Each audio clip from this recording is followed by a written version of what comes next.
তো recently Apple টিভির তরফ থেকে মুক্তি পাওয়া একটা সিনেমা দেখলাম যেটার নাম হচ্ছে দ্য গর্জ। বেসিক্যালি দুটো পাহাড়ের মাঝে যে ন্যারো প্যাসেজটা রয়েছে সেটাকে আমরা গর্জ বলে থাকি। তবে সেই গর্জে কি রয়েছে? জেডি, যে একজন ব্রিটিশ রয়্যাল মেরিন, 1 বছর ধরে সে একটা টাওয়ারে পোস্টিং রয়েছে, যার দায়িত্ব রয়েছে সেই গর্জটাকে দেখাশোনা করা, এবং তার মতে এই গর্জটা হচ্ছে নরকের দরজা এবং সে হচ্ছে দারোয়ান যে সেই দরজা থেকে আসা শয়তানদের আটকাবে। তো এটাই তো মিস্ট্রি যে কি আছে এই গর্জে। সিনেমাটাকে পরিচালনা করেছেন পরিচালক স্কট ডেরিকসন, দুর্দান্ত একজন পরিচালক। তার দুর্দান্ত কিছু সিনেমা রয়েছে এবং রিসেন্টলি তারই বানানো আর একটা সিনেমার এক্সপ্লেন আমি করেছিলাম, the day the earth stood still. আপনারা ওটাও চেক আউট করতে পারেন। যদিও এতে কোনো ডিনাই নেই, এতে কোনো ডিবেট নেই যে সাইফাই থ্রিলার হরর এই জনরাটা আমাদের অনেকেরই ভালোই লাগে। তো আর দেরি কিসের, শুরু করা যাক। হে গাইজ, আমি Arnab, welcome to my channel. আর এই ভিডিওতে আমি দ্য গর্জ সিনেমাটাকে সম্পূর্ণ এক্সপ্লেন করব। গল্পের শুরুতে ড্রাসা নামক একটা মেয়েকে আমরা দেখতে পাই। চরিত্রটাকে পোর্ট্রে করেছেন অভিনেত্রী আনিয়া টেলর-জয়। তো ড্রাসা হচ্ছে একটা স্নাইপার যে তার পজিশনে বেশ অনেক দিন ধরে রয়েছে তার টার্গেটের অপেক্ষায়। সময় মতন তার টার্গেট সেখানে চলে আসে এবং ড্রাসা সেই সুযোগটা মিস করে না। অন্যদিকে এই গল্পের আর একটা মেইন চরিত্র লেভিকে দেখতে পাই। সেও একজন প্রাক্তন মেরিন সৈন্য, তবে বর্তমানে সে কিছু প্রাইভেট কন্ট্রাক্টে কাজ করছে, অর্থাৎ টাকার বিনিময়ে সে কাজ করছে। তার পিটিএসডি আছে, অতীতে কাটানো মুহূর্তগুলো নিয়ে সে প্রায় দুঃস্বপ্ন দেখে। লেভি মনের খুবই ভালো এবং সে কবিতা লিখতেও পছন্দ করে, তবে যেমনটা বললাম সে প্রাইভেট কন্ট্রাক্টগুলো নেয়। তো রিসেন্টলি তার একটা কন্ট্রাক্ট এসেছে। লেভি তার ক্লায়েন্টের সাথে সাক্ষাৎ করে, বার্থলোমিউ। এই মহিলাটার অ্যাকচুয়াল পরিচয়টা এই মুহূর্তে জানা যায় না। সে লেভিকে তার কাজের জন্য নিতে চায়। যেমনটা বললাম, লেভি তো রিটায়ার নিয়েছে এবং প্রাইভেট কন্ট্রাক্টগুলো সে মিস করে না, এবং এই কাজটা করে দিতে পারলেও সে ভালোই টাকা পাবে। লেভি সম্পূর্ণভাবে একা থাকে, তার আগে পিছে কেউ নেই, তাকে নিয়ে চিন্তা করার কেউ নেই, অফকোর্স গার্লফ্রেন্ডও তো নেই। তো এই কাজটা তার জন্য একদম পারফেক্ট। অন্যদিকে গল্পের শুরুতে যে প্রথমে মেয়েটাকে দেখলাম না, ড্রাসা, যে লুথানিয়াতে থাকে, সে তার কাজ শেষ করে তার পিতার সাথে গিয়ে সাক্ষাৎ করে। সেও একটা প্রাইভেট কন্ট্রাক্টর। ইভেন ড্রাসা এবং লেভি তারা দুজনেই কিন্তু স্নাইপার। যাই হোক, ড্রাসা তার পিতার সাথে গিয়ে সাক্ষাৎ করে। তার পিতা একজন ক্যান্সার পেশেন্ট, খুব শীঘ্রই সে মারা যাবে। যদিও তার রোগটা খুবই সেভিয়ার, এই যন্ত্রণা সে সহ্য করতে পারছে না, সেই কারণে সে ডিসাইড করেছে যে একটা শুভ দিনেই, মানে মোটমাট ক্রিসমাসের দিনই সে দেহত্যাগ করবে। ড্রাসা তার পিতাকে খুবই ভালোবাসে, বলতে গেলে একজনই আছে তার সব থেকে কাছের মানুষ যে শীঘ্রই চলে যাবে। তো এই জিনিসগুলোকে হ্যান্ডেল করা তার পক্ষে একটু তো কঠিন। যাই হোক, এবার লেভির গল্পে আসা যাক। মাসটা এখন সেপ্টেম্বর। লেভি নতুন একটা কন্ট্রাক্ট নিয়েছে এবং সেই কাজেই সে যাচ্ছে। তাকে দেখি যে প্লেনে তার হুশ আসে, তাকে সিডেট করে রাখা হয়েছিল, অজ্ঞান করে রাখা হয়েছিল, যাতে সে জানতে না পারে যে তাকে কোথায় নিয়ে যাওয়া হচ্ছে। এই মুহূর্তে সে প্লেনে রয়েছে, তার প্লেনটা কোথায় রয়েছে সেটাও সে জানে না, এতটাই সিক্রেট কাজ। যাই হোক, সে তার গিয়ার্সগুলো নিয়ে প্যারাশুটে করে ল্যান্ড করে। তাকে একটু আগেই ল্যান্ড করানো হয়েছে, যেখান থেকে সে প্রায় 2-3 কিলোমিটার হেঁটে গিয়ে তার গন্তব্যস্থলে গিয়ে পৌঁছাবে, একটা টাওয়ারের সামনে। এই টাওয়ারেই তার চাকরি, এখানেই তার 1 বছর কাটাতে হবে। সেখানে সে জেডি নামক আরেকজন মানুষের সাথে সাক্ষাৎ করে। আজকে জেডির শেষ দিন, তার জায়গাটা লিভি নিয়ে নেবে। আর এরকমভাবেই এই টাওয়ারে 1 বছরের জন্য একজন মানুষ আসে পাহারা দেওয়ার জন্য। লেভিকে ওয়েস্টার্ন টাওয়ারটা দেওয়া হয়েছে, মাঝখানে সেই গর্জ এবং সেই দূরে রয়েছে ইস্টার্ন টাওয়ার। এখন এই টাওয়ারগুলো কেন বানানো রয়েছে সব কিছু জেডি তাকে এক্সপ্লেন করে। এই স্থানে লেভিকে খাওয়া দাওয়া নিয়ে চিন্তা করতে হবে না, অস্ত্র নিয়ে তো চিন্তা করতেই হবে না। আর বিশেষ করে সেই ইস্টার্ন টাওয়ারে যে মানুষটা গার্ড দিচ্ছে তার সাথে তো কথা একদমই বলা যাবে না, কারণ সেই ইস্ট সাইডের যে টাওয়ারটা রয়েছে সেটাকে ইস্টার্ন কান্ট্রিগুলো হ্যান্ডেল করে, যার মধ্যে রাশিয়া এবং তার অ্যালাইস কান্ট্রিগুলো রয়েছে। অন্যদিকে ওয়েস্ট টাওয়ারটাতে ওয়েস্টার্ন কান্ট্রিগুলো হ্যান্ডেল করে। এই যেমন জেডি, সে একজন ব্রিটিশ রয়্যাল মেরিন। তবে এখন ব্যাপার হচ্ছে যে লেভিকে এখানে কি কাজ করতে হবে। লেভি হচ্ছে বেসিক্যালি একটা দারোয়ান এবং এই গর্জটা হচ্ছে নরকের একটা দরজা। সেই গর্জের মধ্যে যারা থাকে তাদেরকে দ্য হলো ম্যান বলা হয়। কেন বলা হয় সেটা সে জানে না। প্রথম এই টাওয়ারে যে মানুষটাকে রাখা হয়েছিল সেই জন্তুগুলোকে বা যারা থাকে তাদেরকে হলোম্যান নামটা দিয়েছিল। লেভির তখন সেই টি.এস. এলিয়টের পোয়েমটার কথা মনে এসে যায়, যেখানে হলোম্যান মানে বেসিক্যালি মৃত্যু এবং জন্মের মাঝখানে যে রয়েছে। তবে এখন প্রশ্ন হচ্ছে যে সেটা যেই হোক, জন্তু হোক কি যেই হোক, সেটা এখানে আসলো কি করে। এবং মজার ব্যাপার হচ্ছে যে গোটা বিশ্বের ইস্টার্ন সাইড এবং ওয়েস্টার্ন সাইড তারা একত্রে এই স্থানটাকে পাহারা দিচ্ছে। এটাও বড় অদ্ভুত ব্যাপার না? মানে আমরা বহু আগেই তো দেখে আসছি যে ওয়েস্টার্ন কান্ট্রিগুলোর সাথে ইস্টার্ন কান্ট্রিগুলোর বরাবরই ঝামেলা রয়েছে, একটা কোল্ড ওয়ার লেগেই রয়েছে। তবে এখানে তারা সিক্রেটলি একসাথে এই গর্জটার দেখাশোনা করছে। সব ধরনের অস্ত্রের ব্যবস্থা এখানে করা রয়েছে, চারিদিকে জাল পাতা রয়েছে, মাইন লাগানো রয়েছে এবং এমনকি কিছু স্যাটেলাইট জ্যামারও লাগানো রয়েছে, যেগুলোকে তারা ক্লোক নাম দিয়েছে।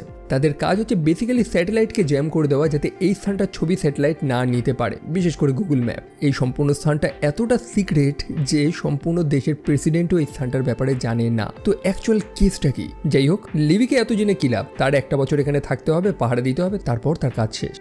অন্যদিকে জেডি যে তার কাজ কমপ্লিট করে ফেলেছে এবং এখন তার ফেরার সময় হয়ে গেছে। একটা হেলিকপ্টার চলে আসে তাকে এক্সট্র্যাক্ট করার জন্য, তবে তারা কিন্তু জেডিকে নিয়ে যায় না, বরং মা জাগা সেই গুলি মেরে সে হেলিকপ্টার থেকে ফেলে দেয়। অর্থাৎ লেভিও কোনোদিন এই স্থান থেকে ফিরতে পারবে না। তো বোঝা গেল কতটা সিক্রেট। লেভি এই মুহূর্তে কোন স্থানে রয়েছে সেটাও সে জানে না এবং এখানকার কোনো খবর গোটা বিশ্ববাসীও জানতে পারবে না। তাকে তার ডিউটি করতে হবে, মাসে একবার করে কন্ট্রোল রুমের সাথে সে কথা বলতে পারবে এবং জাস্ট রিপোর্টিং করবে তার ডিউটির ব্যাপারে। কোনো পার্সোনাল কথা কোনো কিছু সে বলতে পারবে না। লেভি সেখানে বুকশেলফের পিছনে কিছু লেখা লক্ষ্য করতে পারে। অ্যাকচুয়ালি সে তো এখানে নতুন না, তার আগে সেই দ্বিতীয় বিশ্বযুদ্ধের সময় থেকে মানুষদের রাখা হচ্ছে পাহারা দেওয়ার জন্য। সময় সময় মানুষেরা সেই স্থানে বিভিন্ন কবিতা নিজস্ব লেখা লিখে গেছে, তাদের সইগুলো দিয়ে গেছে। লেভি তার কাজ করে যাচ্ছে যে কাজের জন্য তাকে এখানে পাঠানো হয়েছে। তবে সে লক্ষ্য করে সেই দূরে ইস্টার্ন টাওয়ারেও আরেকজন নতুন পাহারাদার এসছে, আর সেটা আর কেউ না, সেটা হচ্ছে ড্রাসা। এখন অবশ্যই একটা বছর একটা টাওয়ারে আপনি বিনা কমিউনিকেশনে থাকবেন, কথা বলার তো কাউকে তো প্রয়োজন। অন্যদিকে তাদের নিয়ম হচ্ছে দুটো টাওয়ারের মানুষের একে অপরের সাথে কথা বলতে পারবে না। তবে ড্রাসা এই নিয়মটা ভঙ্গ করে, সে নিজেই প্রথমে শুরু করে। অবশ্যই তাদের আওয়াজ তো সেই গ্রহের এপার ওপার যেতে পারবে না, সেই কারণে হাতে লিখে লিখে তারা একে অপরের সাথে কমিউনিকেট করা শুরু করে। সময় কাটতে থাকে এবং ড্রাসা জানায় যে আজকে তার বার্থডে এবং জন্মদিনের দিন। এত নিরসভাবে কাটানোটা কি ভালো লাগে? একদমই না। তাদের সামান্য কথা আস্তে আস্তে মজা ঠাট্টায় পরিণত হয়। তারা একে অপরের সাথে এইম প্র্যাকটিস করে যাচ্ছে। তবে যে কাজের জন্য তাদেরকে পাঠানো হয়েছিল, সেই গর্জ কি আছে তার নিচে, বললাম সেটা জানতে আর তাদের বেশি সময় অপেক্ষা করতে হবে না। সেই পাহাড় বেয়ে বেয়ে কিছু অদ্ভুত জন্তু যাদের অনেকটা মানুষের মতন দেখতে, তবে তাদের শরীরে গাছেরও কিছু চিহ্ন আমরা দেখতে পারি, মানে গাছের শিকড়ের মতন। এক্স্যাক্টলি এই ক্রিচারটাকে তো এক্সপ্লেন করা সম্ভব না। তো তারা সেই পাহাড় বেয়ে বেয়ে উপরে উঠে এসেছে। লেভি এবং ড্রাসা তাদের যে কাজ এখন তারা সেটাই শুরু করে, সেই টাওয়ারটাকে রক্ষা করা এবং এই জন্তুগুলোকে উপরে আসা থেকে আটকানো। যদিও সেই সম্পূর্ণ স্থানটা হাইলি ফোর্টিফাইড, অটোমেটেড টারেন্ট রয়েছে, চারিদিকে মাইন লাগানো রয়েছে, তা সত্ত্বেও কয়েকটা সেই জন্তু যাদেরকে হলোম্যান বলা হয় তারা ঠিক উপরে উঠে আসে। একজন তো সেই ড্রাসার সামনে পর্যন্ত চলে আসে এবং তার মুখটা আমরা দেখতে পাই, বড় অদ্ভুত, যেটাকে মানুষের মুখই মনে হচ্ছিল। তবে সেখান থেকে শিং বেরিয়েছে, গাছের শিকড় বেরিয়েছে এবং একটা জিনিস লক্ষ্য করা রয়েছে যে সে একটা গ্যাস মাস্ক পরে রয়েছে, যে মাস্কগুলো সেই দ্বিতীয় বিশ্বযুদ্ধের সময় সৈন্যরা পরতো। যাই হোক, চরম গোলাগুলি তো হয় এবং তারা ফাইনালি সেই জন্তুগুলোকে আটকে দেয়। সেখানে একটা মাইনের বিস্ফোরণে ড্রাসা সামান্য ঘায়েল হয়েছে। পরের দিন সকালবেলা লেভি চলে যায় সেই ফেন্সটাকে ঠিক করার জন্য, যেগুলো ভেঙে ভেঙে জন্তুগুলো উপরে উঠে এসেছিল। একই সাথে যে মাইনগুলো লাগানো ছিল সেগুলো তো গতকাল রাতেই ব্লাস্ট হয়ে গেছে, সেই কারণে নতুন করে রিফিল করতে হচ্ছে। আর তখনই লেভি লক্ষ্য করে যে একটা ছোট ড্রোন সেই গর্জ থেকে উঠে এসে উড়ে চলে যায়। ব্যাপারটা বড় অদ্ভুত না? আই মিন, সেখানে যদি কোনো মানুষ নাই বা থাকে তাহলে সেই ড্রোনটা নিচে কী করছিল এবং সেটাকে কন্ট্রোলই বা কে করছে? সময় কাটতে কাটতে ডিসেম্বর হয়ে যায়, ক্রিসমাস চলে আসে। ড্রাসা এবং লেভি তাদের গল্প তো আরও বাড়তেই থাকে। অন্যদিকে ড্রাসার পিতা তো বলেছিল যে ক্রিসমাসেই সে তার নিজের শরীরটা ত্যাগ করবে, মানে সে চিরবিদায় নেবে। সেটার জন্যই ড্রাসা দুঃখ করছে। অন্যদিকে সময়ের সাথে সাথে লেভি আরও ডেসপারেট হচ্ছে। এই একই স্থানে একই জায়গায় বসে থাকতে থাকতে সে ক্লান্ত হয়ে গেছে। অলরেডি সে তো নিয়ম ভঙ্গ করেই ফেলেছে অন্য একটা টাওয়ারের মানুষের সাথে কথা বলে। তো এখন যদি সে নিয়ম ভঙ্গ করে সেটা অন্য মানুষ জানবেই বা কী করে?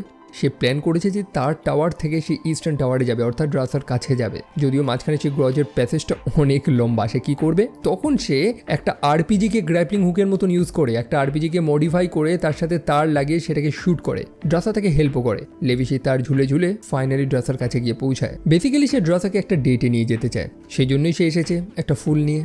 এতদিন তারা সাইন ল্যাঙ্গুয়েজে এমনকি হাতে লিখে একে অপরের সাথে কমিউনিকেট করতো। তবে ফাইনালি এতগুলো মাস পর, প্রায় 6টা মাস কেটে যাওয়ার পর তারা ফাইনালি মুখোমুখি বসে একে অপরের সাথে কথা বলছে। তারা একে অপরের আওয়াজটা শুনতে পাচ্ছে। দুজনেই তারা প্রফেশনাল স্নাইপার। তাদের ওয়ার্ক এক্সপিরিয়েন্স, তাদের অ্যাচিভমেন্ট নিয়ে সেখানে আলোচনা করা হচ্ছে। তারা একসাথে কিছু ভালো মোমেন্ট কাটায়। মোটামুটি তারা একে অপরকে ভালোবেসে ফেলেছে। লেভি যে একটু কবিতা লিখতে পছন্দ করে সেটাও সে শেয়ার করে এবং রিসেন্টলি সে ড্রাসাকে নিয়ে একটা কবিতা লিখছে। কবিতাটা তো অবশ্যই সে পড়ে শোনায় না, তবে কবিতার যে টাইটেলটা, যে নামটা রয়েছে সেটা সে শোনায়। সেটা হচ্ছে she collapsed the night. So অনেকটা ভালো সময় কাটানোর পর লেভির সময় হয়েছে তার আগের স্থানে ফেরত যাওয়ার, তার ডিউটিতে ফেরত যাওয়ার। তো যেমনভাবে সে এসেছিল সেইভাবেই ফেরত যাচ্ছিল। তবে সেই মুহূর্তে সেই ওয়েস্টার্ন টাওয়ারে কিছু জন্তু বেবে ওঠার চেষ্টা করে এবং সেই মাইনগুলো অ্যাক্টিভেট হয়ে যায়। সেখানে একটা এক্সপ্লোশন হয়, যার ফলে যে তারটা ঝুলে ঝুলে লেভি এখানে এসেছিল সেই তারটা কেটে যায় এবং লেভি সরাসরি সেই গর্জে গিয়ে পড়ে। যদিও লেভির কাছে তো প্যারাশুট ছিল। অন্যদিকে লেভির সেই পড়া দেখে ড্রাসা সেও তার জিনিসপত্র প্যারাশুট নিয়ে সেই গর্জে জাম্প করে। ল্যান্ডিংটা তার খুবই খারাপ হয়, একটা স্ট্রিমে গিয়ে পড়ে সে, যার কারণে তার যে অ্যাসেন্ডারটা ছিল, অর্থাৎ যে যন্ত্রের সাহায্যে তারা দড়িগুলো ধরে ধরে উপরে ওঠে, সেটা হারিয়ে যায়। অন্যদিকে লেভি সেও একটা খারাপ ল্যান্ডিং করেছে, সে একটা গাছের উপরে পড়েছে। তবে সেটাকে প্রথমে গাছ তো মনে হচ্ছিল, তবে যেন সেটা এক টাইপের জন্তু যার আবার দাঁত নোক অনেক কিছু রয়েছে। সেই গাছটা বা সেই জন্তুটা লিটারেলি লেভিকে কাঁচা গিলে খাওয়ার চেষ্টা করে। তবে সময় মতন ড্রাসা সেখানে চলে আসে, যে গুলি টুলি চালিয়ে লেভিকে বাঁচিয়ে নেয়। তবে বিপদ কিন্তু সেখানেও থামেনি, কয়েকটা ঘোড় সাবার সেখানে চলে আসে, যদিও তাদেরকে মানুষ এবং ঘোড়া তো বলা যাচ্ছে না, কারণ বড় অদ্ভুতভাবে তারা মিউটেট হয়েছে। মানে 4-5টা জন্তু গাছপালার মিশ্রণ যেমনটা হয়ে থাকে, ঘোড়াটাও সেইভাবে মিউটেট হয়েছে। সম্পূর্ণ পরিবেশটা অদ্ভুত। মানে তারা সেই গর্জের মধ্যে রয়েছে যেখানে চারিদিকে হলুদ এবং সবুজ এক টাইপের ধোঁয়া ছড়িয়ে রয়েছে। যাই হোক, সেই ঘোড়সাবারগুলো প্রথমে তাদের উপর আক্রমণ করে যাদের কাছে তলোয়ার রয়েছে, ঠিক সেই দ্বিতীয় বিশ্বযুদ্ধের সময় যে ক্যাভেলরিগুলো ছিল, যে সৈন্যরা ছিল তাদের মতন। লেভি এবং ড্রাসা তারা দুজন মিলে সেই জন্তুগুলোকে তো হত্যা করে। পরে যখন তাদেরকে ক্ষতি দেখে লক্ষ্য করে যে তারা মিলিটারি ইউনিফর্ম পরে রয়েছে, অর্থাৎ তারা ছিল সৈনিক। কেউ কেউ মার্কিন এয়ারবোন সৈন্য, কেউ আবার সোভিয়েতের সৈন্য। তবে এত নিচে এরকম জন্তুর মতন দেখতে সৈন্যরা আসলো কি করে এবং তারা এরকম হয়েই গেছে কি করে? একটা জিনিস তো সে কনফার্ম হয়েছে, আসলে সেই জেডি, যে মানুষটা প্রথমে সেই টাওয়ারের দেখাশোনা করছিল, সে কিন্তু লেভিকে বলেছিল যে এই গর্জের মধ্যে থাকা এই জন্তুগুলোকে আটকানোর জন্য 3টে ব্যাটালিয়ন পাঠানো হয়েছিল। সেই 1940 সালে প্রায় 2400 জন মানুষকে পাঠানো হয়েছিল, সৈন্যকে পাঠানো হয়েছিল, যারা ফিরে আসেননি। এবং লেভির কাছে ফাইনালি উত্তর চলে আসে যে এরাই হচ্ছে সেই সৈন্য। তবে অদ্ভুত ব্যাপার না যে এতগুলো বছর কেটে গেছে এবং তারা জীবিত রয়েছে? জাস্ট জীবিত না, বরং তারা পরিবর্তন হয়ে গেছে। তারা সেই স্থানটা দিয়ে যাচ্ছে এবং চারপাশটা দেখে তো মনে হচ্ছে যে এখানে বড় অদ্ভুত কিছু মিউটেশন ঘটেছে। মানে গাছ, মানুষ সবকিছু মিশ্রণ হয়ে গেছে। একটা মানুষের 3টে মাথা, সারা শরীর থেকে গাছ বেরিয়েছে।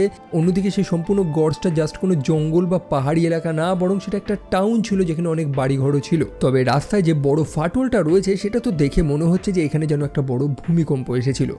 তারা একটা চার্চে গিয়ে আশ্রয় নেয় যেখানে বহু মানুষ মারা গিয়েছে, মানে তারা লিটারেলি কঙ্কাল হয়ে গেছে। এবং লেভি লক্ষ্য করে যে সে মৃত সৈন্যগুলোর কাছে সাইনাইড রয়েছে, অর্থাৎ এরা আবার কোনো জন্তুর হাতে মরেনি, বরং এরা বিষ খেয়ে আত্মহত্যা করেছে। তারা কল্পনা করছে যে এমন কি জিনিস হতে পারে যে তারা এই রাস্তাটা নিয়েছে সেই সৈন্যগুলো। আর তখনই সেই স্থানে মাকড়সার মতন কিছু জন্তু আক্রমণ করে, ছোট ছোট ক্রিচার যাদের মাথাগুলো আবার মানুষদের স্কালের মতন। যদিও পরে আবারও সেই জন্তুগুলো সেখানে আক্রমণ করে, যাদেরকে হলো ম্যান বলা হয়, অর্থাৎ মানুষ এবং গাছের এক টাইপের মিশ্রণ। তবে লেভি এবং ড্রাসা তারা কোনো মতে সেই স্থানটা সার্ভাইভ করে আর একটা ল্যাবরেটরিতে গিয়ে আশ্রয় নেয়। স্থানটা দেখে তো বোঝাতে যাচ্ছিল যে এখানে টপ সিক্রেট তো কোনো কাজ হয়েছে। লেভি সেখানে একটা পুরনো রেকর্ডিংও খুঁজে পায় যেটাকে প্লে করতে হবে তাদের। সেখানে ব্যাকআপ জেনারেটরটা তারা চালু করে এবং সেই টেপটাকে তারা প্লে করে, যেখান থেকে সত্যটা তারা জানতে পারে। এটা হচ্ছে একটা টপ সিক্রেট মিলিটারি ল্যাবরেটরি, যেখানে বিশ্বের ইস্ট এবং ওয়েস্টরা একত্রে একটা বায়োলজিক্যাল অস্ত্র বানানোর চেষ্টা করছিল। এখন কাকে হারানোর জন্য এই অস্ত্রটা বানাচ্ছে আশা করি এটা আপনাদের বলে বোঝানোর প্রয়োজন নেই, অবশ্যই এই নিরীহ মানুষটির জন্য। গত বছরই বিজ্ঞানী ওপেনহাইমার অ্যাটম বোম বানিয়ে ফেলেছিল, সেই কারণে ইস্টার্ন এবং ওয়েস্টার্ন গভর্নমেন্টরা তারা একত্রে এখানে এরকম একটা বায়ো ওয়েপন বানানোর চেষ্টা করছে। তবে গতকালই এখানে 8.1 ম্যাগনিটিউডের একটা বড় ভূমিকম্প আসে, যার ফলে তাদের ল্যাবরেটরি ভয়ঙ্করভাবে ড্যামেজ হয় এবং যে বায়োলজিক্যাল গ্যাসটা তারা বানিয়েছিল সেটা লিক হয়ে যায়, সেটা চারিদিকে ছড়িয়ে পড়ে। সেই গ্যাসটার সংস্পর্শে আসা প্রত্যেকটা প্রাণীর ডিএনএ একে অপরের সাথে মিক্স হওয়া শুরু করে। বাই দ্য ওয়ে, এই সিনটা দেখে কিন্তু আমার সেই অ্যানাইলেশন সিনেমাটার কথা মনে এসে গেল। দুর্দান্ত একটা সাইফাই সিনেমা, আমার চ্যানেলে আছে, চেক আউট করতে একদমই ভুলবেন না। তো এই গ্যাসটা মানুষ এবং অন্যান্য প্রাণীদের মিউটেট করেছে, যার কারণেই আমরা এরকম টাইপের মিক্সড ডিএনএ কিছু প্রাণী দেখতে পাচ্ছি। কোন মানুষ যদি সেই গ্যাসে এক্সপোজ হয়ে পড়ে তো মোটমাট তার হাতে 5 দিন থাকবে, 5 দিন পর থেকে তার শরীরে এফেক্টগুলো দেখানো শুরু করবে। যে সায়েন্টিস্ট এই সম্পূর্ণ টেপটা রেকর্ড করেছে সে নিজেও এফেক্টেড, তার শরীরও ধীরে ধীরে চেঞ্জ হওয়া শুরু করছে। তারা জানে যে তারা অনেক বড় ভুল করে ফেলেছে এবং হয়তো ঈশ্বর তাদেরকে ক্ষমা করবেন এই কাজের জন্য। সেই ল্যাবরেটরির মধ্যেই তারা আলাদা কিছু সেটআপ লক্ষ্য করতে পারে, সেটা কিন্তু সেই আবার দ্বিতীয় বিশ্বযুদ্ধের আমলের না, সেটা আবার নতুন। লেভি যখন সেটা খতিয়ে দেখে সেটা জানতে পারে যে এটা ডার্ক লেক নামক একটা কোম্পানির প্রপার্টি। এটা হচ্ছে একটা প্রাইভেট ডিফেন্স কোম্পানি যারা এই স্থানটার উপরে রিসার্চ করছে। একটু আগে লেভি যে দেখেছিল না এই গর্জ থেকে একটা ড্রোন বেরিয়ে আসে এবং উড়ে চলে যায়, সেটা ছিল সেই ডার্ক লেক কোম্পানিরই, যারা এই জন্তুগুলোর ডিএনএ স্যাম্পল কালেক্ট করছে, তাদের উপর রিসার্চ করছে। কেন? কারণ তারা সুপার সোলজার বানানোর চেষ্টা করছে, অর্থাৎ এমন কিছু সৈন্য যাদের ক্ষমতা বাকি 5টা মানুষদের থেকে কয়েক গুণ বেশি থাকবে। সো বোঝা গেল যে এই গর্জটার ব্যাপারে অনেক মানুষই তো জানে, তা সত্ত্বেও কেন এই স্থানটাকে তারা ধ্বংস করছে না। একই সাথে প্রতি বছর টাওয়ারে যে মানুষগুলোকে পাঠানো হয় পাহারা দেওয়ার জন্য, এই মানুষগুলোর কাজ হচ্ছে এই কোম্পানির সিক্রেটটাকে রক্ষা করা। তবে লেভি সেখানে আর একটা জিনিসও লক্ষ্য করতে পারে, সেটা হচ্ছে স্ট্রে ডগ প্রোটোকল। অ্যাকচুয়ালি এই স্থানে যদি কোনো বিপদ আসে এবং এখানকার সিক্রেট যাতে কেউ না জানতে পারে কোনোদিন, সেই কারণে এখানে একটা পরমাণু বোমা বানানো হয়েছিল। তবে সেই প্রোটোকলটাকে অ্যাক্টিভেট করা হয়নি, সেই বোমটাকে সেরকমই রেখে দেওয়া হয়েছে, কারণ অবশ্যই সেই প্রাইভেট কোম্পানি এই স্থানটার উপর রিসার্চ করছে। তো তারা তো সবকিছু জেনে গেছে, এবার তাদেরকে এখান থেকে বেরোতে হবে। তবে ড্রাসার ব্যাগটা কোনো একটা জন্তু নিয়ে চলে গেছে। তারা দরজা খুলে দেখে বাইরে সেই ব্যাগটা রয়েছে এবং তারা বুঝতেই পেরেছে যে এই ব্যাগটাকে সেই জন্তুগুলোই ওখানে রেখেছে যাতে তারা বাইরে বেরোয় এবং সেই জন্তুগুলো তাদেরকে হত্যা করতে পারে। এখন এই জন্তুগুলো বা হলোম্যান যাদেরকে বলা হয় তারা ট্যাকটিক্যালি চিন্তাও করছে, মানে তারা মিউটেট হয়ে গেছে বলে যে একদম মূর্খ হয়ে গেছে তা তো না, এবং কিছুটা তারা সফল হয়েও যায়। একজন ক্যাভেলরি ডার্সাকে ধরে তো সেখান থেকে নিয়ে চলে যায় অন্য একটা জায়গায়, যদিও সেই জায়গাটা হচ্ছে একটা কেমিক্যাল মিসাইল ফ্যাসিলিটি। তারপর আমরা সেই জন্তুটার একটা ক্লিয়ার ক্লোজ লুক দেখতে পারি যে ড্রাসাকে সেখান থেকে তুলে নিয়ে গেছে। বড় অদ্ভুত দেখতে, শরীরটা অর্ধেক গাছ অর্ধেক মানুষ, আবার তার বুক থেকে একটা সাপও বেরিয়েছে যে ড্রাসাকে হত্যা করার তো চেষ্টা করে, তবে সময় মতন লেভি চলে আসে যে ড্রাসাকে বাঁচিয়ে নেয়। লেভি তখন জেনে গেছে যে তাকে কি করতে হবে। তারা এই মুহূর্তে একটা সাইলোর মধ্যে রয়েছে, তাদেরকে এখান থেকে বেরোতে হবে, তবে রাস্তাটা বড় কঠিন। সেই বায়ো ওয়েপনটা এখানেই বানানো হয়েছে, যেটা লিক হওয়াতে এই স্থানটা আরো ভয়ঙ্কর হয়ে গেছে। মিউটেশন তো এক চরম লেভেলে পৌঁছেছে এখানে, মানুষের শরীর তো মাকড়সার জালের মতন আকার নিয়ে নিয়েছে এখানে। ড্রাসা সেখানে গ্রেনেড লঞ্চার ইউজ করে এবং সে রিয়েলাইজ করে এই জন্তুগুলোকে আগুনে পুড়িয়ে ধ্বংস করা সম্ভব, মানে খুবই ইজি। তারা সেই সাইলো থেকে বাইরে বেরোয়, তবে এখন তাদেরকে একদম টপে যেতে হবে, নিজেদের টাওয়ারে ফিরতে হবে। কি করবে তারা? ড্রাসার কাছে সেই অ্যাসেন্ডার তো নেই, তবে সেখানে একটা পেট জিপ ছিল, সেই পুরনো মাল বোঝাই করা গাড়ি, যেটাকে রিপেয়ার করে দড়ির সাথে বেঁধে ভার্টিক্যালি উপরে ওঠার চেষ্টা করে তারা, এবং সফলও হয়। তবে সেই জন্তুগুলো কি অত সহজে তাদেরকে ছেড়ে দেবে? তারা যে দড়ি ধরে উঠছে, জন্তুগুলো সেই দড়ি ধরেই উপরে উঠছে। তখন লেভি তখন জিপে লাগানো সেই তেলের ক্যানটা রয়েছে সেটাকে ফাটিয়ে দেয়, যেটার থেকে তেল বেরোতে থাকে এবং যে তেলে সেই জন্তুগুলো ভিজে যায় এবং তাদেরকে আগুনে জ্বালিয়ে সাকসেসফুলি সেই কাপল উপরে উঠে আসে। পরে তারা দুজনে ডিসাইড করে যে এখন কি করা উচিত। তারা দুজনেই সেই গ্যাসে এক্সপোজ হয়ে পড়েছে, যদিও সেই ভিডিওটা দেখে তারা বুঝেছে যে তাদের শরীরটা সম্পূর্ণ মিউটেট হতে 5 দিন লাগে। মাত্র কয়েক ঘন্টার এক্সপোজারে তেমন বেশি একটা কিছু ক্ষতি হবে না, তো তারা আশা করছে যে তাদের কোনো ক্ষতি হবে না। তবুও তারা 5 দিন অপেক্ষা করবে, আর 5 দিন পরে যদি সবকিছু ঠিক থাকে তো তারা দুজন মিলে একত্রে এই স্থান ত্যাগ করে পালাবে। অবশ্যই দেশে তো তারা ফিরতে পারবে না। ডার্সা জানে একটা জায়গা ফ্রান্সে, যেখানে তারা নিরাপদ থাকবে, কেউ তাদেরকে খুঁজে পাবে না। লেভি তারপর নিজের টাওয়ারে গিয়ে পৌঁছায় এবং পরে তার বস অর্থাৎ বার্থোলোমিউ তার সাথে কন্ট্যাক্ট করে। সে লেভিকে নানান প্রশ্ন করে যে তাদের রিসার্চ ড্রোন কম্পিউটার সিস্টেমটা অ্যাক্টিভেট হয়ে গেছে, সে কি এর ব্যাপারে কিছু জানে? লেভি কি সেই গর্জের নিচে নেমেছিল? এছাড়াও ইস্টার্ন টাওয়ারে যে মানুষটা রয়েছে তার সাথে কি লেভি কথা বলেছে? লেভি সবকিছুই না বলে দেয়, যেন সে কিছুই জানে না, কিছুই হয়নি। তবে লেভি যে মিথ্যে কথা বলছে এটা তো তার বস জানে, কারণ সেখানে ক্যামেরা লাগানো রয়েছে, সে সব কিছু নিজের চোখে দেখেছে। সে জানায় যে তারা একটা রিসার্চ করছে, তারা দেশের সৈন্যকে আরো কয়েক গুণ শক্তিশালী বানানোর চেষ্টা করছে। আশা করি লেভি এই জিনিসটাতে সাপোর্ট করবে তাকে।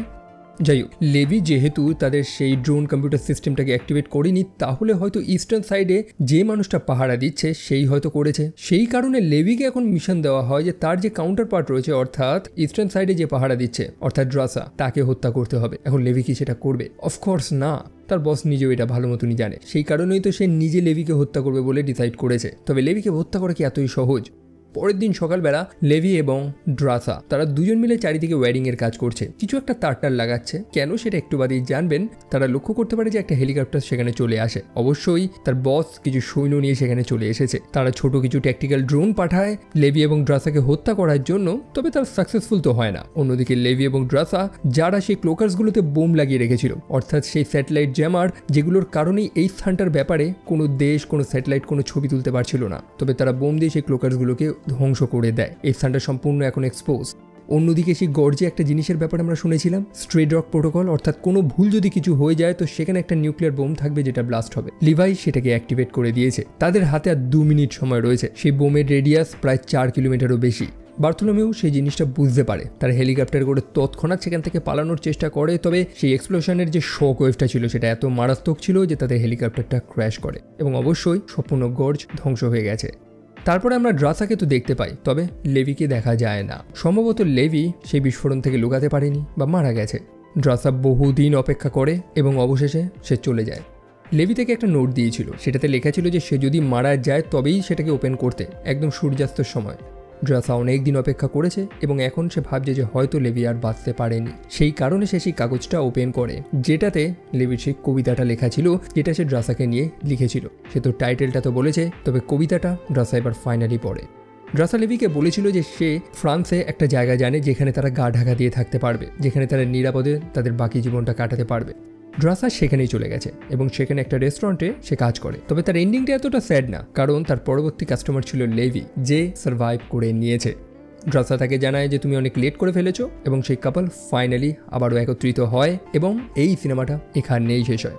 এই সিনেমাতে ড্রাসা এবং লেভির কেমিস্ট্রিটা একদমই জমেনি আমার কাছে, তবে সিনেমার কনসেপ্টটা খুবই ইউনিক আমার লেগেছে। যদিও এই ধাঁচের সিনেমাগুলো ভালোই লাগে, মানে একটা সিক্রেট মিলিটারি রিসার্চ ল্যাবরেটরি যেখানে কিছু অদ্ভুত অদ্ভুত রিসার্চ হচ্ছে, এক্সপেরিমেন্ট হচ্ছে, পরবর্তীকালে মানুষেরা সেগুলোর ব্যাপারে জানতে পারে এবং সেখানকার ভয়ঙ্কর রহস্যটা উদ্ঘাটন করছে। এই টাইপের স্টোরিগুলো কখনোই আমাকে ডিসঅ্যাপয়েন্ট করে না। আর আপনাদের যদি এই টাইপের স্টোরি ভালো লাগে তো এরকম টাইপের বহু সিনেমা রয়েছে ভবিষ্যতে, তাহলে আমি চেষ্টা করবো যে এই ধাঁচের কিছু সিনেমার ভিডিও বানানো। তো সেই ব্যাপারে অবশ্যই কমেন্ট সেকশনে লিখবেন এবং এই ভিডিওটা যদি ভালো লাগে তো লাইক করতে ভুলবেন না, চ্যানেলটা সাবস্ক্রাইব না করা থাকলে সেটা করতে ভুলবেন না। এছাড়াও আমাকে সোশ্যাল মিডিয়াতে ফলো করতে একদমই ভুলবেন না, যেগুলোর লিঙ্ক ডিসক্রিপশনে রয়েছে। তো সেখানে দেখা হচ্ছে আপনাদের সাথে। টিল দেন ভালো থাকবেন, সাবধানে থাকবেন, টেক কেয়ার অ্যান্ড বাই।